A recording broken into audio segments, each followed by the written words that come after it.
மாவட்ட மக்கள் இந்த ஒரு செயற்கையான எரிபொருள் தட்டுப்பாட்டை உருவாக்க வேண்டாம் என்ற கோரிக்கையை நான் முன்வைத்திருக்கின்றேன். எனவே தொடர்பாக இலங்கை பெட்ரோலிய கூட்டுத்தாபனத்தினுடைய வடபிராந்திய அலுவலகம் தேவையான நடவடிக்கைகளை முன்னெடுத்து வருகின்றது.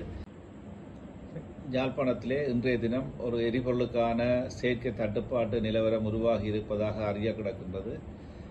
இன்றைய தினம் அனுராதபுரத்திலிருந்து 23 கொள்கலங்களிலே 6600 லிட்டர் வீதம் 1,51,800 லிட்டர் பெட்ரோல் யாழ்ப்பாணம் மாவட்டத்திற்கு எடுத்து வரப்பட்டு யாழ்ப்பாணம் மாவட்டத்தில் உள்ள எரிபொருள் விற்பனை நிலையங்களுக்கு வழங்கப்பட்டு வருகின்றது. இதேவேளை நாளையும் இதே அளவான எரிபொருள் பெட்ரோல் எடுத்து வரப்பட்டு மாவட்டத்தில் உள்ள எரிபொருள் விற்பனை நிலையங்களுக்கு வழங்குவதற்குரிய ஏற்பாடுகள் மேற்கொள்ளப்பட்டிருக்கின்றது.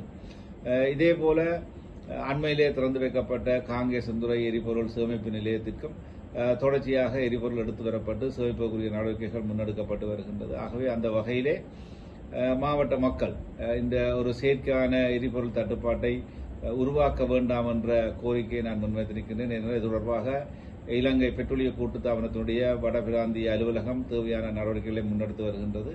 ஆகவே ஒரு செயற்கையான தட்டுப்பாட்டு நிலவரத்தை ஏற்படுத்த வேண்டாம் என பொதுமக்களை வினயமாக கேட்டுக்கொள்கின்றேன்.